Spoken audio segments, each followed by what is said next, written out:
Saya seorang ikhwan. Kalau laki-laki ikhwan, kalau perempuan akhwat. Dalam Islam jenis kelamin cuma ada dua, ikhwan dan akhwat. Tak ada wanwat. Ikhwan dan akhwat. Saya ikhwan, berarti laki-laki. Saya ingin nikah, alhamdulillah. Cuma calon mertua saya minta resepsi. Bagus. Ada seorang sahabat Nabi namanya Abdurrahman bin Auf. Siapa namanya? Abdurrahman bin Auf. Tangannya kuning-kuning bekas minyak za'faran. Minyak za'faran dipakai ketika orang nikah. Nabi nanya, Abdurrahman bin Auf, iya, itu tanganmu kuning-kuning. Iya. Kamu nikah? Iya. Aulim walau bisatin, potonglah kambing. Kenapa enggak buat resepsi? Calon mertua minta resepsi, bagus, tapi harus megah. Wa na'uzubillah.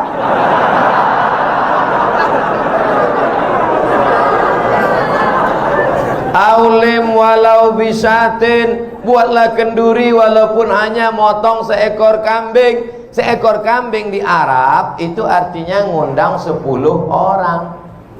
Karena di Arab itu kalau kambing 1 ekor itu 10 orang. Artinya buatlah kenduri, walimah, resepsi walaupun yang diundang hanya 10 orang, 1 ekor kambing. Karena di sana motong kambingnya. Di sana Mesir motong ayam itu cuma 2 kali potong. 1, 2, 1, 2. Ayam paling kecil 1/4. Bukan seperti kita dimutilasi. Hancur. Makanya orang Arab kalau makan tempat kita lihat, ini kena Hiroshima Nagasaki.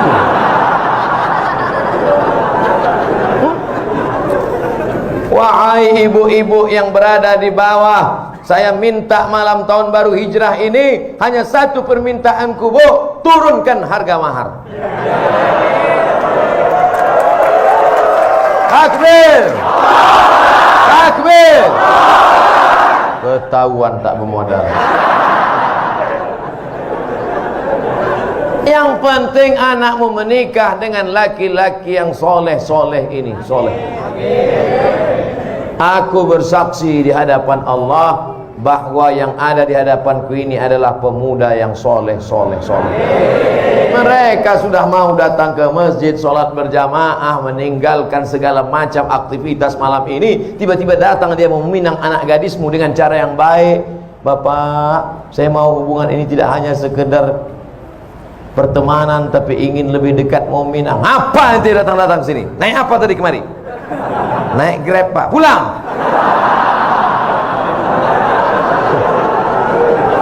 Iyakunu fuqara. Kalau yang datang itu miskin, susah, yughnihimullah. Ada rezeki sendiri, ada rezeki berdua, ada rezeki bertiga, digabungkan Allah rezeki, dibukakannya pintu-pintu rezeki. Idza ja'akum man tardawna dinahu. Kalau datang meminang anak gadismu laki-laki, dinahu, agamanya baik, wa khuluquhu, akhlaknya baik, fazawwijuhu, nikahkan dia dengan anakmu. Kalau kebetulan kau kaya, mobilmu mewah, duitmu banyak, katakan kepada dia, kau jaga anakku baik-baik, masalah urusan belanja ku tanggung dulu beberapa bulan, tapi jangan lama-lama kali.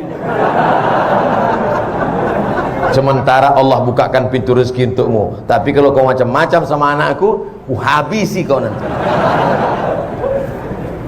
Cuman saya baru nabung, Pak Ustadz. Saya mau terus apa mundur, Pak Ustadz? Pantang mundur.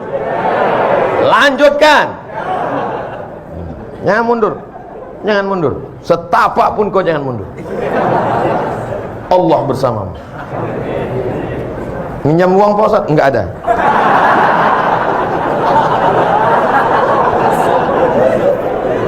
Ustadz, saya mau nanya, jika ibu saya menikah lagi dengan laki-laki lain, ayahnya udah meninggal, sekarang dia tinggal sama ibunya mau nikah lagi, kira-kira begitu, apakah saya harus menghormati dan menyayangi bapak baru saya seperti bapak kandung saya, sedangkan kakak-kakak saya melarang saya untuk mendekatinya? Di mana letak salahnya? Bapakmu yang baru itu rajin sholat berjamaah ke Jami' Al-Abrar, dia mendengarkan ceramah Ustadz Somad, dan dia pula orang yang baik, sopan santun. Kau tidak suka hanya karena dia bukan bapakmu. Itu takdir Allah, itu ketetapan Allah. Kenapa kau tidak ridha menerimanya? Kecuali bapakmu yang baru itu sakau, pengedar narkoba. Itu pun kau tak boleh benci, kau tetap baik sama dia. Tenang ya Pak, tenang. Kau pergi lapor ke BNN. Ini banyak sekarang anak-anak yang keliru. Setelah bapaknya meninggal, ibunya dibiarkannya sendiri, padahal ibunya perlu nafkah, perlu kasih sayang. Maka sampaikan kepada dia, Mama, kalau mau menikah lagi, menikahlah, biar kami susun tim fit and proper test. Begitu. Masukkan saya tim, nanti saya seleksi ayah kalian. Begitu juga sebaliknya. Ibu kalian meninggal, ayah kalian sebatang kara, jangan kalian biarkan dia sendiri. Dia perlu ada yang memasak, ada yang merawat, ada yang menjaga dia. Bukan sekedar cuci, laundry banyak. Kalau sekedar makan, rumah makan, restoran banyak. Tapi dia perlu kasih sayang. Ini ada orang bapaknya ada sendiri, emaknya meninggal, dia kasih tahu, Papa, kalau mau pergi ke Surabaya, kakak ada. Kalau mau pergi ke Singapura, adik ada. Kalau mau ke Jakarta, saya ada. Kemana Papa terbang, tak usah pikirkan. Kata bapaknya, kalian kemana aku terbang aja yang kalian pikirkan. Kemana aku hinggap tak kalian pikirkan.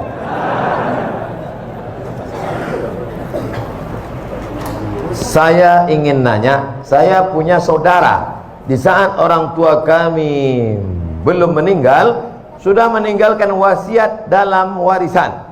Tapi sekarang setelah orang tua kami meninggal, saudara kami itu serakah, atau bisa dibilang ingin menguasai warisan yang telah diwariskan kepada saya. Bagaimana tanggapan Ustadz tentang kejadian ini? Lapor ke pengadilan agama. Di sana ada jurusita, di sana ada formulirnya. Nama yang meninggal, isi. Ahli waris, isi. Sebutkan semua ahli waris, lalu serahkan ke pengadilan. Nanti keluar, ini dapat sekian, istri dapat 1/8, karena ada anak dapat 1/4, anak laki-laki 2 kali bagian anak perempuan. Dulu ada wasiat tidak boleh lebih dari 1/3 harta. Maka tunjukkan sama dia, Bang, kakak, brother, nih jatah saya. Kalau kau macam-macam, ku jebloskan kau ke penjara. Tentu tidak kasar begitu, lembut. Abang, kau dari rahim yang sama dengan aku tak ingin menganiayamu. Aku buat laporan ini bukan karena aku dengki dan marah, tapi karena aku tak ingin kau makan haram. Keras sekali Pak Ustaz. Aku tak ingin kau makan haram. Kalau ada kalian menuntut adik, abang, kakak, itu bukan berarti zalim, tapi menjaga dia, anaknya dan istrinya supaya jangan sampai makan hak. Bayangkan ini kalau didiamkan, dikuasainya harta warisan, tanah dikuasainya, kebun dikuasainya, angkot dikuasainya, makan haram dia, anaknya, cucunya, istrinya. Maka selamatkan saudara ini dengan cara menegakkan hukum warisan ke kantor pengadilan agama. Ada jurusita, disita nanti itu. Saya sudah setahun hijrah. Lalu belum lama ini saya bertemu kembali dan dengan mantan yang dulu pernah saya kenal. Berarti CLBK, cucian lama belum kering. Anak-anak ketawa macam paham.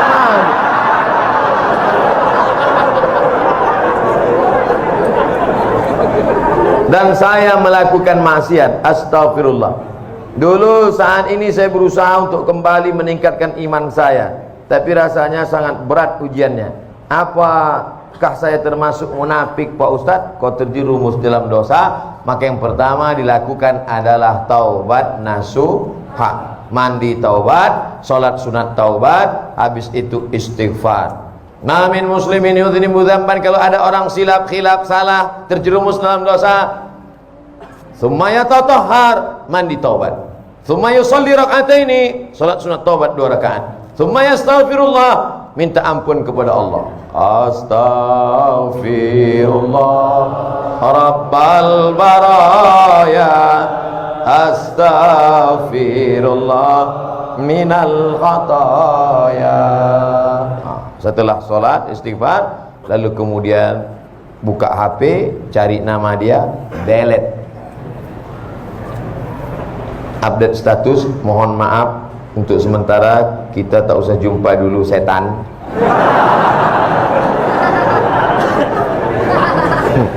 Inna syaitana lakum aduun, setan itu musuh bagi kamu. Fattakhiruhu aduwa, jadikan dia sebagai musuh. Setan tidak pernah ngajak selingkuh.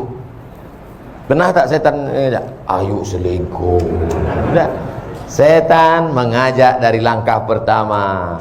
Tukar nomor, kirim WA, ASL please. La tattabi'u khutuwatis syaitan, jangan ikuti langkah-langkah setan, karena setan punya trik, punya tipuan-tipuan. Oleh sebab itu jaga. Adapun engkau, supaya jangan lagi kembali ke mantan, supaya cepatlah cari perempuan solehah, mudah-mudahan menikah tahun ini. Tanggal nggak penting, yang penting tahun. Karena banyak juga orang, kapan nikah? Bulan Mei Ustaz. Tanggalnya, tahunnya pun nggak pasti Ustaz. Sebelum berakhir 2019, mudah-mudahan yang sudah mau nikah, menikah. Azam, tekad kuat, nikah, istikharah. Kamu kenapa belum juga nikah? Calon saya 2 Pak Ustaz. Sudah istikharah? Sudah Pak Ustaz. Terus mana yang kelihatan? Dua-duanya. Jadi belum putus istikharah. Kalau udah istikharah putus, tinggal satu. Yang lain itu tereliminasi. Apa hukum orang suka zina, mabuk, tapi suka sholat? Man sholatuhu lam tanhahu anil fahsya'i wal munkar. Siapa yang sholatnya tidak mencegah dirinya dari perbuatan keji dan munkar, falam yazdad illa bu'dan, maka dia bukan makin dekat pada Allah, tapi makin jauh. Oleh sebab itu kita mesti menjauhkan dari segala perbuatan ini. Tinggalkan, buat komunitas pemuda hijrah, masyarakat remaja Masjid Jami Al-Abrar, berteman dengan orang-orang baik, ikut maulid, ikut pengajian, jangan lagi terjerumus pada perbuatan ini. Mudah-mudahan Allah membukakan pintu rezeki dan keberkahan. Bagaimana cara agar hijrah kita istiqomah? Pertama, an-nadamu fil qalbi, menyesal dalam hati, wal iqraru bil lisani, diucapkan dengan lidah, astaghfirullah, wal amalu bil arkani, diamalkan dengan anggota tubuh, rajin sholat, rajin pengajian. Tapi saya Pak Ustadz masih tetap teringat-ingat, terbayang-bayang sama mantan. Hilangkan nomornya. Hadiah-hadiah yang dia kasih dulu dalam bentuk gelang, cincin, rantai, anting, buang semuanya. Karena kalau itu masih dilihat, teringat, terbayang, buang. Dulu dia kasih ada sendal Pak Ustadz, buang, ganti sendal baru. Dulu dia nggak ada ngasih duit Pak Ustadz, jangan.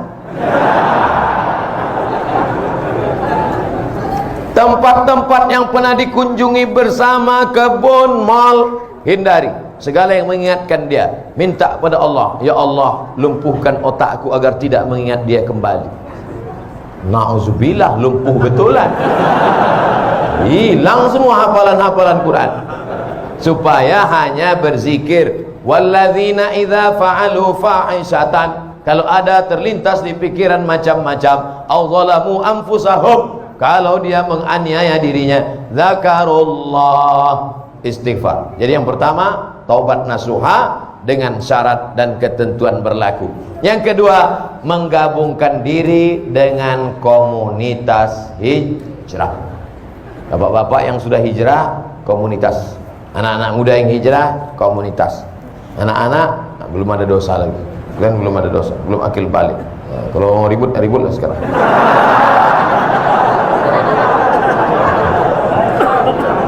Gabungkan diri, karena ini lemah. Satu pohon kayu di tengah hutan, datang angin kencang, patah. Dengan angin puting beliung, tercabut. Tapi kalau dia di tengah kayu-kayu lain, angin kencang dia slow. Datang angin kencang, dia slow aja. Kenapa? Yang pinggir-pinggir itu yang kena. Nah, inilah makanya berjamaah. Alaikum bil jamaah. Ini kalau kita ramai begini, setan-setan takut. Paling cuma ngintip-ngintip dari gelap-gelap.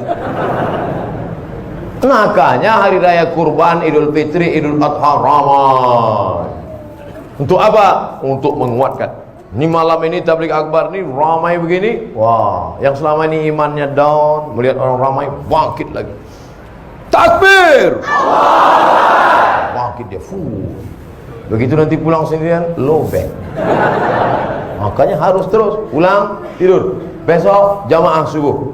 Di kampus, di sekolah, di kantor lagi bangun pengajian. Komunitas FPI, komunitas jamaah, komunitas born to ride to Jannah. Geng motor.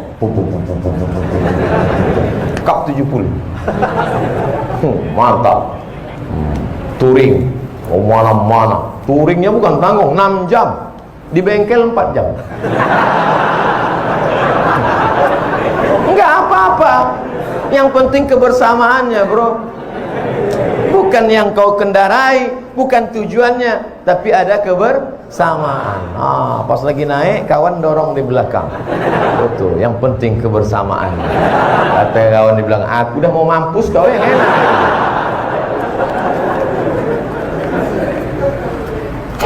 Pertama, menyesal dalam hati, diikrarkan di lidah, diamalkan dengan anggota tubuh, menyesal. Lalu kemudian setelah itu menggabungkan diri dengan komunitas.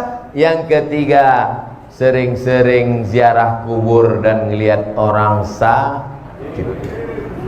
Saya pergi ngelihat orang sakit, anak muda umur 23 tahun mandi di pantai, tiba-tiba luka sedikit aja. Tiba-tiba Allah beri ujian, dalam waktu 9 bulan kanker kulit dari atas sampai ke bawah. Harus dibawa ke rumah sakit. Perempuan seperti hamil 9 bulan. Ibu sudah berapa lama? Baru 4 bulan. Apa ini? Cancer. Orang barat menyebutnya cancer. C-A-N-C-E-R. Cancer. Orang kita payah nyebut cancer. Apa ini? Kanker. Tumor. Harus dibuang daging dalam. Berapa uang untuk membelah, membedah, membuang daging? 40 juta. Kalau sampai pendarahan masuk ICU 70 juta. Ya Allah. Satu saudara kita kena kanker mata, hampir sama besar mata dengan kepala, ditutup dengan sapu tangan. Sampai di situ saya disuruh ceramah sama Ustaz Hanan At-Taqi. Silakan Ustaz Somad ceramah. Tak sanggup saya ceramah. Assalamualaikum. Lemas badan saya. Ternyata yang kau hadapi selama ini belum ada apa-apanya, Abdul Somad. Mereka kulitnya, perutnya, matanya, yang satu berlubang leher. Nah, kanker tenggorokan. Jadi yang kau rasakan selama ini belum ada apa-apanya, Abdul Somad. Kau baru dilaporkan. Kadang kita hidup ini kita merasa kita lah yang paling berat, kita lah yang paling. Ternyata pergilah ke rumah sakit. Pergi. Besok Pak Ustaz, malam ini juga. Pulang dari sini, pergi ke rumah sakit. Kalau security-nya nanya, mau kemana Pak? Jenguk. Ada keluarga yang sakit? Enggak ada. Jadi Bapak mau ngeliat siapa? Semua yang di rumah sakit nih mau kulihat. Siapa yang nyuruh? Nih Ustaz Somad, tonton video ini. Kalian pun jadi security di rumah sakit ini, ambil juga pelajaran. Ceramahi security itu malam ini. Hai security yang bekerja di rumah sakit. Berapa banyak orang sakit yang kalian lihat? Kenapa tak pernah mengingatkan kalian kepada kematian? Hai dokter-dokter, dokter spesialis, kenapa gaji kalian tak kalian sedekahkan? Keluarkan duit. Potong, upload, like and share. Saudara yang dimuliakan Allah Subhanahu wa taala. Apa yang kita cari hidup yang singkat ini kalau bukan mempertahankan iman istiqomah dan amal soleh. Yang disampaikan Ustaz Abdul Somad malam ini hanya sekutil, hanya seupil, hanya segelintir, 0,1% dari kajian Islam. Makanya besok kalau ada kajian Habib, datang. Ada baca kitab, datang. Ada kajian Ustaz, datang. Jangan pikirkan Habib siapa, Ustaz siapa. Yang penting datang majelis ilmu. Datang, duduk, dengar, diam. Ngantuknya pun ibadah. Kalau ada kawan di sebelah, ente datang kok tidur. Tidur ini pun ibadah.